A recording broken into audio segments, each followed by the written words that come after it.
Picture this for a moment.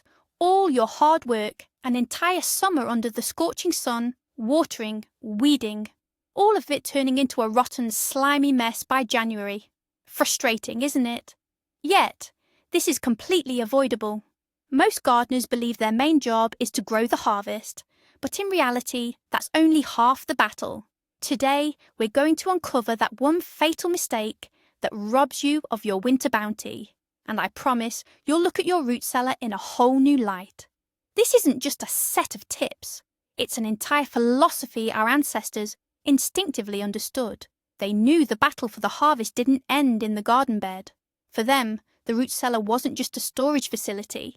It was more like a hospital for their vegetables, where each one needed individual care. But we, in our modern hustle and easy access to supermarkets, have forgotten these simple yet vital rules. It's time we reclaim that wisdom.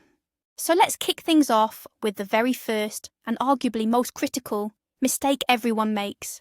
Do you really think the battle for your harvest ends when you've dug up the last potato?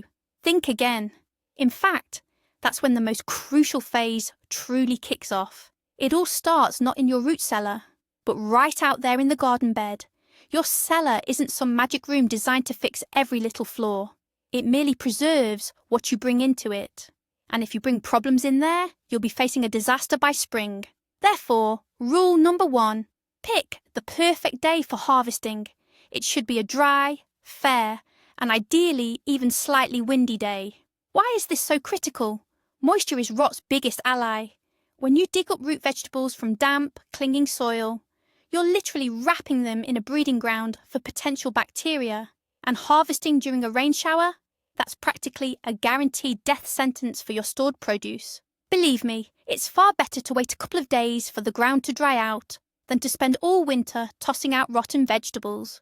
All right, we've got the harvest day squared away. Now let's talk about how you actually go about it. Remember those childhood days when we'd excitedly pull carrots by their tops, competing to see who was fastest?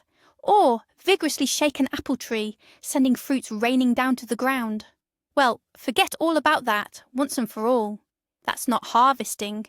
It's systematically damaging your produce. Every apple hitting the ground, every scratch on a potato from a spade, every break in a carrot, these are wide open invitations for rot-causing bacteria.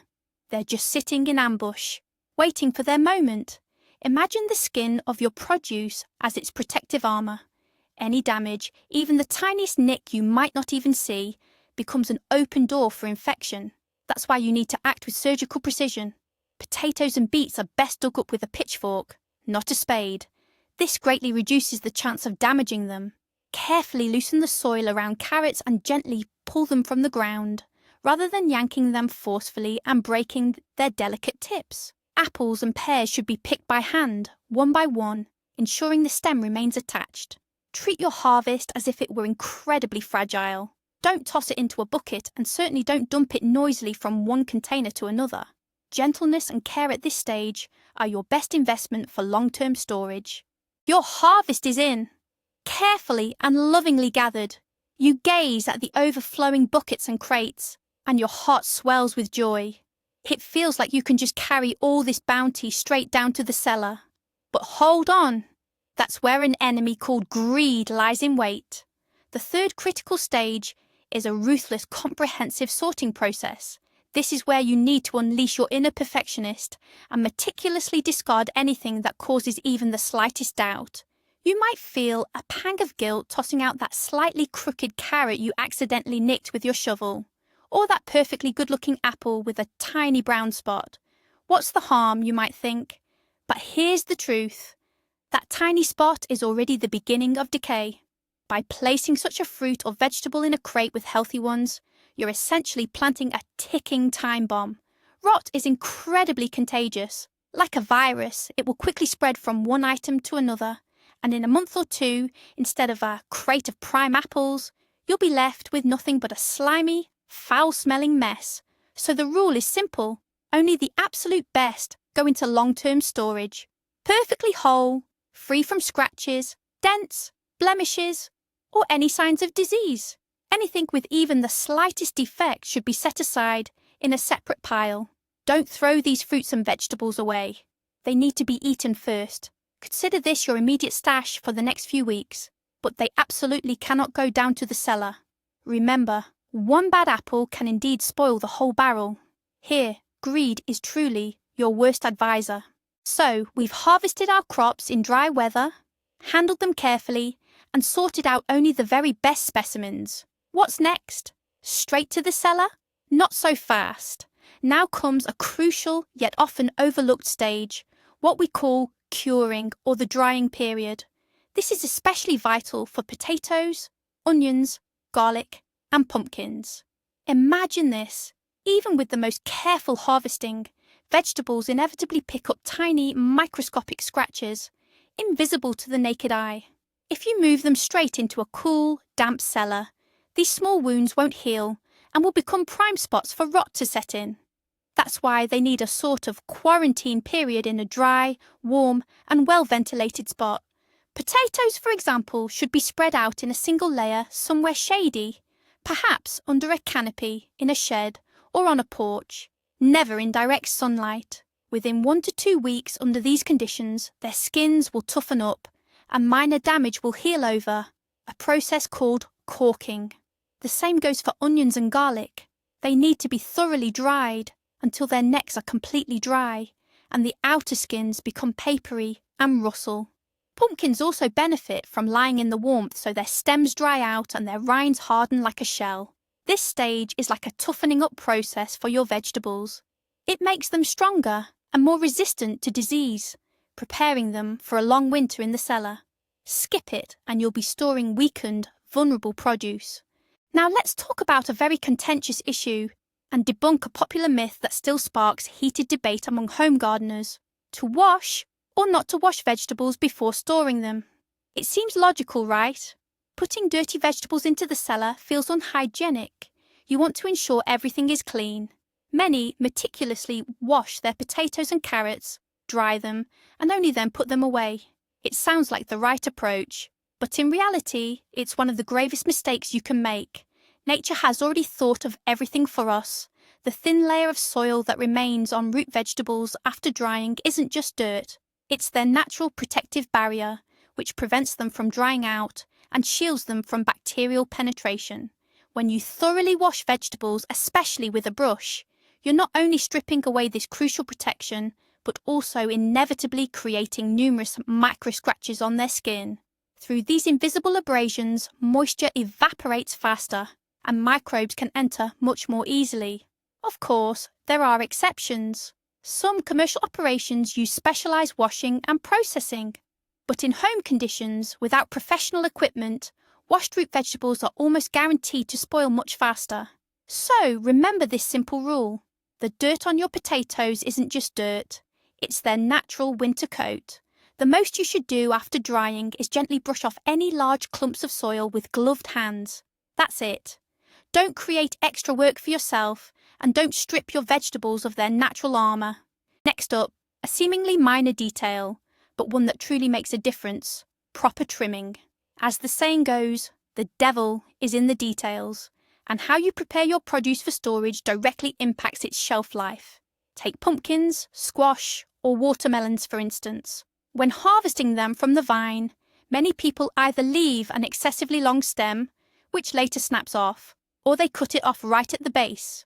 Both approaches are incorrect. The stem, often called a handle, isn't just for looks. It acts as a natural protective seal for the fruit. If you break it off, an open wound forms in its place, allowing mold spores and bacteria to instantly penetrate. A pumpkin with a broken stem won't last long, so always aim to leave a stem length of 5 to 7 centimetres, about 2 to 3 inches. The same principle holds true for carrots and beets. Their leafy tops should never be twisted or pulled off by hand. Instead, carefully cut them with a sharp knife, leaving a small stub, roughly 1 centimetre, half an inch, in length. Twisting off the greens damages the top of the root vegetable, causing it to wilt and spoil quickly. Garlic and onions, however, are a different story. After drying, their stems should be trimmed, leaving a neck 3 to 4 centimetres, about 1.5 inches long if you're storing them in crates. Of course, if you plan to braid them, you'll naturally leave the stems long. These simple steps take minimal effort but can significantly extend your harvest lifespan, allowing you to enjoy your homegrown bounty for much longer. All right, our harvest is finally in, perfectly picked, sorted, dried, and ready to go. Now it's time to descend into the heart of it all, the root cellar. And this is where things get really interesting, because a root cellar isn't just a hole in the ground. It's an entire ecosystem with its own unique rules. The golden rule, above all else, is temperature. Thinking all vegetables need the same temperature is like trying to make a penguin and a giraffe comfortably share a single room. Someone's going to be too hot, someone else too cold. Most root vegetables, think potatoes, carrots, beets, along with cabbage, thrive in temperatures between 2 and 4 degrees Celsius. It's a form of suspended animation, where all their life processes slow to a minimum, and the vegetables essentially sleep. But for squash like pumpkins, zucchini and gourds, such cold temperatures are a recipe for disaster. They'll quickly start to spoil. Their ideal storage temperature is a warmer 10 to 13 degrees Celsius. They're better kept out of the main cellar, perhaps in a cool, dry pantry, or even a spare room. Onions and garlic also shy away from deep cold. They prefer either just above freezing, around 0 degrees Celsius, or surprisingly a warmer, dry spot at 18 to 20 degrees Celsius. So before you bring anything down into your cellar, make sure to hang a thermometer and observe the temperature for a while. Understanding these distinctions is key to ensuring every single vegetable stays happy and makes it all the way to spring. If temperature is the king of successful storage, then humidity is, without a doubt, its capricious queen. The delicate balance of this queen determines whether your harvest shrivels into a dried-up mummy or transforms into a slimy, rotting mess. For most vegetables, potatoes, carrots, beets and cabbage, the optimal air humidity ranges between 85 and 95%. This is quite a high level. In such an environment, they retain their internal moisture, staying juicy and firm. If your root cellar or storage area is too dry, they will quickly begin to wilt and shrivel. You've undoubtedly encountered carrots that bend like rubber, limp and lifeless. That's a direct result of inadequate humidity. However, there's another side to this coin. If humidity climbs above 95% and approaches saturation, condensation will start to form on the walls, ceiling, and even on the vegetables themselves. And these water droplets create an ideal environment for mold and rot to thrive. On the other hand, onions, garlic, and pumpkins are true ascetics when it comes to storage. They prefer a much drier environment, with humidity levels around 60–70%. In a humid setting, they'll quickly succumb to rot. So, what's the best approach? First, invest in a hygrometer, a device specifically designed to measure humidity. It's an inexpensive yet crucial investment. Second, learn how to effectively regulate humidity. If your storage area is too dry, you can place buckets of water or hang wet cloths to increase moisture. If it's too humid, ventilation is key. Additionally, bins or trays filled with salt, ash, or even lime can effectively absorb excess moisture. Mastering humidity control is a delicate art, but by doing so, you'll be able to preserve your entire harvest in pristine condition. Another crucial factor often overlooked is light. You might think, does it really matter if there's light in the cellar? Especially if you only pop in once a week. As it turns out, it makes a huge difference. This issue is particularly critical for potatoes. When exposed to light, potato tubers start undergoing some very undesirable chemical processes. First, they begin to turn green. This is a clear indicator of active chlorophyll production. While chlorophyll itself is harmless, its presence is a warning sign. That's because, at the same time, a toxic substance called solanine accumulates in the tubers. Solanine is a natural toxin that plants produce to protect themselves from pests. While small amounts are always present in potatoes, exposure to light dramatically increases its concentration, especially in the skin and sprouts. Consuming such green potatoes can lead to serious poisoning, So, the golden rule for potatoes is absolute complete darkness. They should be stored in boxes or opaque bags that block out all light. If your cellar has a window, it should be completely blacked out or painted over, and any electric lights should only be switched on for the brief periods you're actually in there. Other vegetables aren't as sensitive to light, but excessive exposure isn't ideal for them either. Darkness helps slow down all processes, including sprouting. In the dark, your harvest truly gets its beauty sleep, staying fresh and dormant. Darkness is beneficial, but it should never mean stagnation and stuffiness. Picture a crowded room with all windows and doors tightly sealed. Before long, the air would become heavy, humid and stale, making it hard to breathe. The exact same principle applies to your cellar.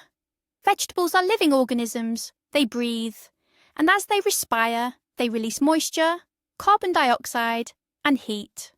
Without proper air movement, all that moisture will condense on your produce, creating the perfect breeding ground for mould, and elevated carbon dioxide levels will only accelerate spoilage. That's why ventilation is essentially the lungs of your cellar. It is absolutely essential. An ideal cellar should have a dedicated intake and exhaust system, one pipe placed low for drawing in fresh air, and another positioned high near the ceiling to expel stale air. This setup ensures a constant, gentle circulation of air. If you don't have such a system, you'll need to air out your cellar regularly by opening the door or hatch for a while. However, this must be done strategically, ideally on a dry, cool day, to avoid introducing warm or overly humid air. Also, it's important to avoid placing vegetable crates directly against walls or packed tightly together. Leave small gaps to allow air to circulate freely around them. Remember, fresh air is just as vital for your vegetables as it is for you and me. So we've got the temperature, humidity, darkness, and ventilation just right. Now let's talk about what we'll store our harvest in. Choosing the right containers might seem like a small detail, but it's crucial. Many people, either out of habit or to save a few bucks, reach for whatever's handy: old plastic buckets, dense sugar bags, or solid plastic containers. And that's a big mistake. The most crucial requirement for any vegetable storage container is that it must breathe, allowing for good air circulation. Solid plastic or dense synthetic fabrics simply don't allow enough airflow.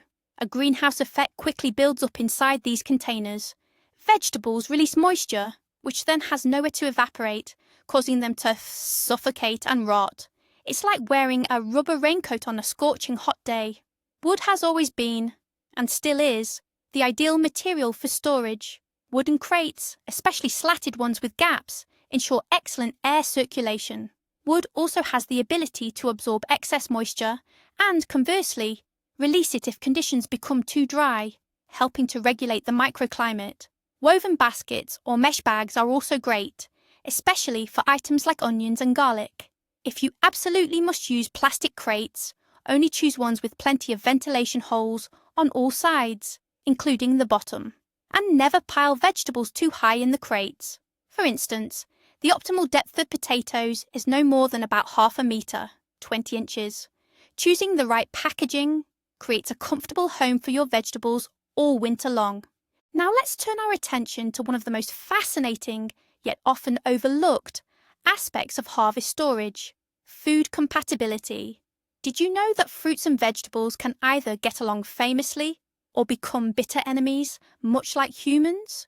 You can't just throw everything together in one pile. Certain combinations can spell disaster for your carefully stored produce.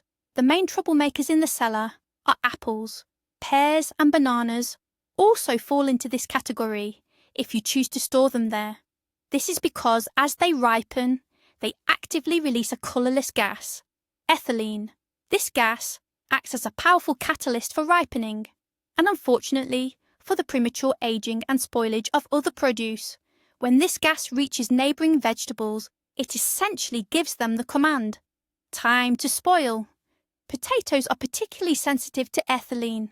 Under its influence, they begin to sprout rapidly. Their tubers become soft and develop an unpleasant sweet taste. Carrots and celery, for instance, will turn bitter. Cabbage starts to shed its outer leaves. Therefore, Here's golden rule number 1. Store apples and pears as far away as possible from all other vegetables. Ideally, keep them in a separate bin, or even better, on a different shelf, or in an entirely separate corner of your cellar. A lack of awareness about this simple chemical principle is one of the most common reasons why potato stocks often don't last even until midwinter. Remember, in your cellar, just like in any shared living space, good neighbours are the key to peace and tranquility. Building on our discussion of good storage practices, let's nail down the most important rule, one that deserves to be written in big letters on your cellar door. Apples and potatoes are mortal enemies. We've already covered that the culprit is ethylene gas, which apples release. But the consequences of this particular neighbourly arrangement are so devastating, it bears repeating. Imagine, you've carefully stored 10 sacks of prime, well-dried potatoes, and right next to them, you place just one crate of fragrant apples. You think you've secured your supplies until spring. Yet, by the time the new year rolls around, you'll be astonished to discover your entire potato harvest smothered in a dense brush of long, pale sprouts. The tubers will have turned soft and sweet. Why sweet? Because under the influence of ethylene, the starch in potatoes rapidly converts into sugar. This not only degrades their flavour, but also severely shortens their shelf life. The sprouts drain all the nutrients and moisture from the tuber. It's chemical sabotage, pure and simple. Therefore, if you have a single cellar, separate them to opposite corners. If possible, store apples in a different room altogether. Or employ a clever trick. Pack the apples in plastic bags with small ventilation holes. This will significantly reduce the ethylene concentration in the air.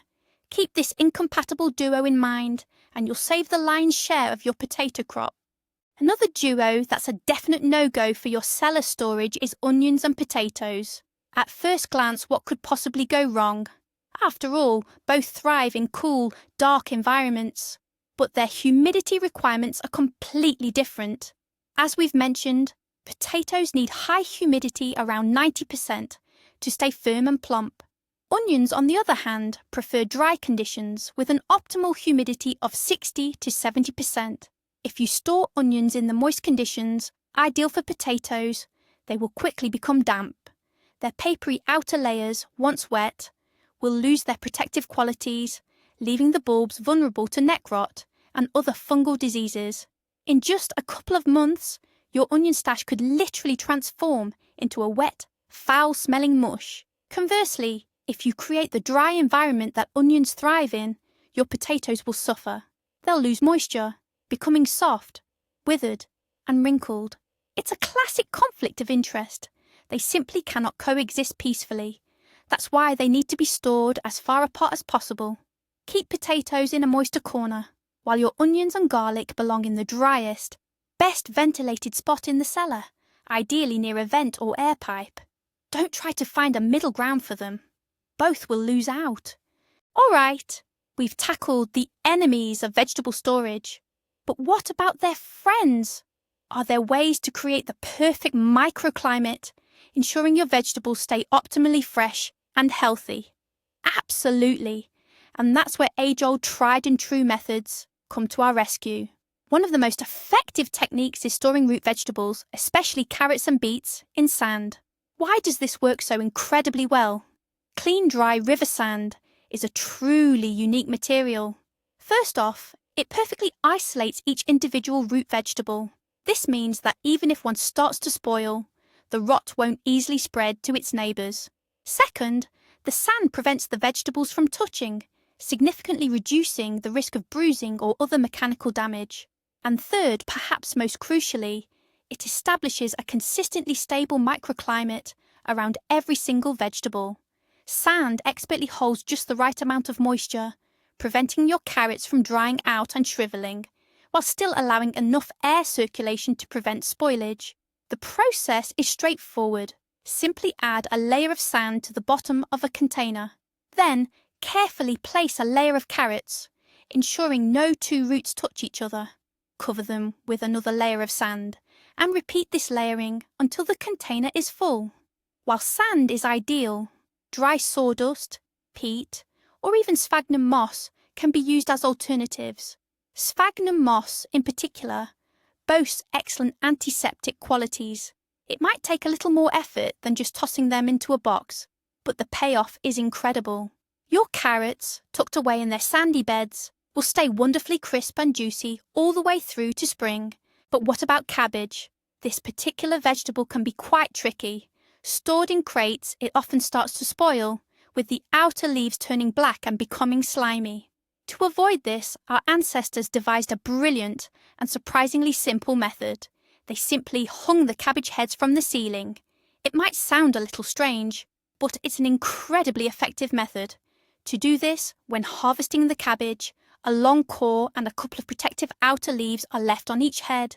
Then the cabbage heads are tied in pairs by their cores with twine and draped over a beam or pole in the cellar.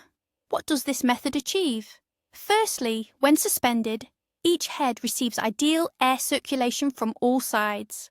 This prevents moisture from accumulating, thereby inhibiting mould and rot.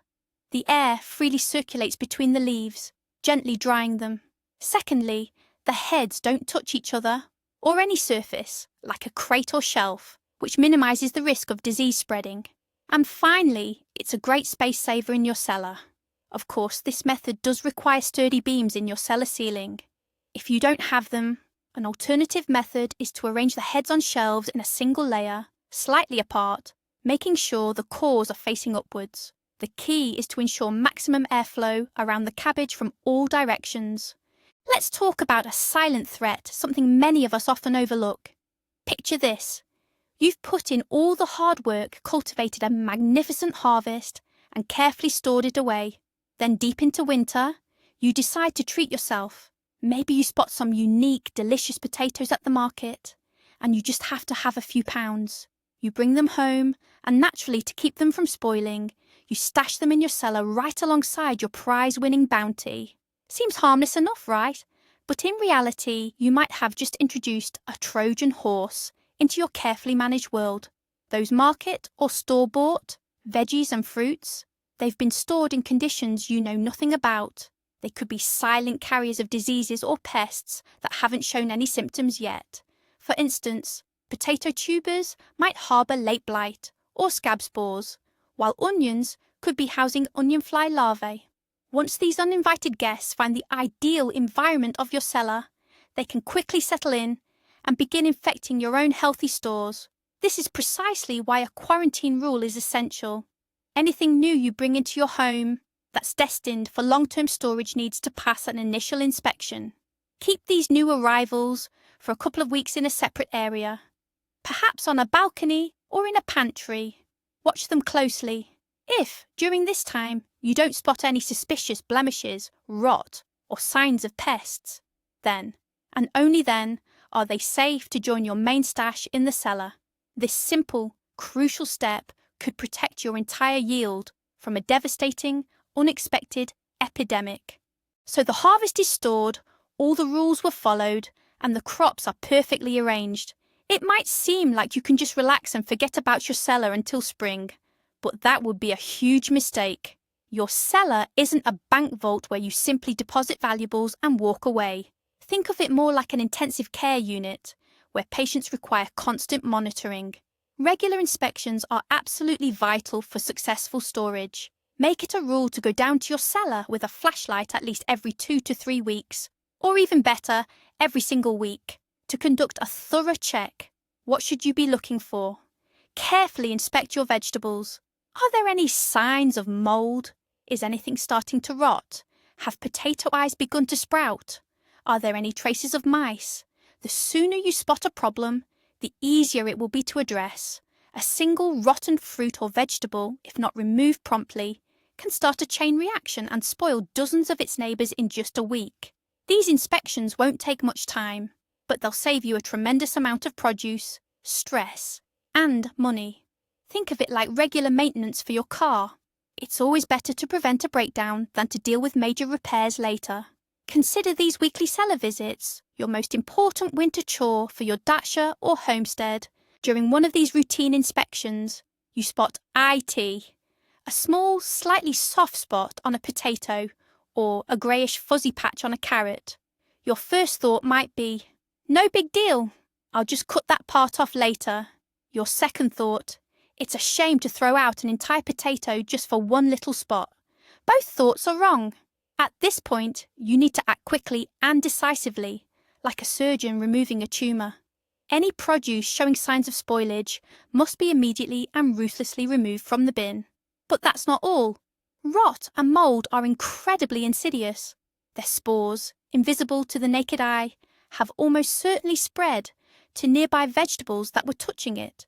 So, after removing the culprit, you need to carefully inspect and remove all its neighbours, any produce that was lying right next to it, touching its sides. You don't necessarily have to throw these out. Simply set them aside and use them very soon. As a preventive measure, you can sprinkle the spot where the spoiled produce lay with dry ash or powdered chalk. Both are excellent at absorbing moisture and have antiseptic properties. This quick and decisive reaction to the first sign of trouble will help you localise the problem and prevent the spoilage from spreading throughout your entire storage area. Delay in this matter is quite literally a death sentence for your harvest. And so we've reached our final 20th segment, one that focuses less on simply storing your harvest and more on wisely consuming it. It's a simple yet crucial principle, known in logistics as first in, first out, or FIFO. But we're going to adapt it slightly. Our version, use the worst first. Remember earlier when we sorted your produce? We set aside all those vegetables with minor imperfections, scratches, dents, or just an odd shape, into a separate bin, didn't we? Well, those are exactly what you should be using for your first winter cooking adventures. These items are high risk. They're the most likely to spoil quickly, so there's no point in trying to store them long term. Get them on your plate first. Next, when you head down to your cellar or pantry for more vegetables, resist the urge to grab the biggest, prettiest ones right off the top. Take a moment, root around a bit. You might find a potato that's just starting to soften, or a carrot that's looking a little limp. Those are the ones you should bring to the kitchen. This mindful approach ensures constant rotation of your stock, promptly removing any weak links from storage and leaving only the firmest, healthiest specimens to last longer. It's a remarkably simple habit that will help you minimise waste and make the most of your homegrown produce, right down to the very last cucumber. So, what's the single biggest mistake that ruins an entire harvest? It's not incorrect temperature or even humidity.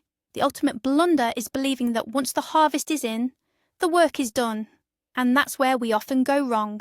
We tend to see the cellar as simply a storage unit, a final destination. But in reality, harvesting isn't the finish line. It's the starting gun in the long race of preservation. Once you truly grasp this, your entire approach shifts.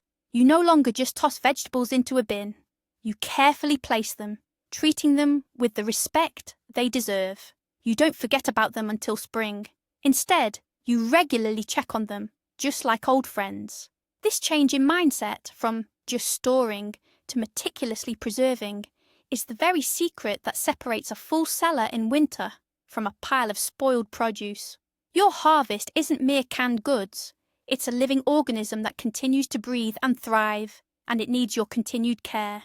So, to sum it up, proper harvesting, thorough sorting, essential drying, separate storage and regular inspections.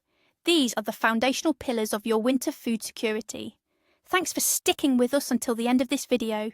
If you found anything new and useful, please support our channel with a like and subscription so you don't miss our other important secrets. Now, a question for you. What storage mistake has cost your harvest the most? Or perhaps you have your own time-tested family secret you'd like to share. Drop your story in the comments below. Let's learn from each other.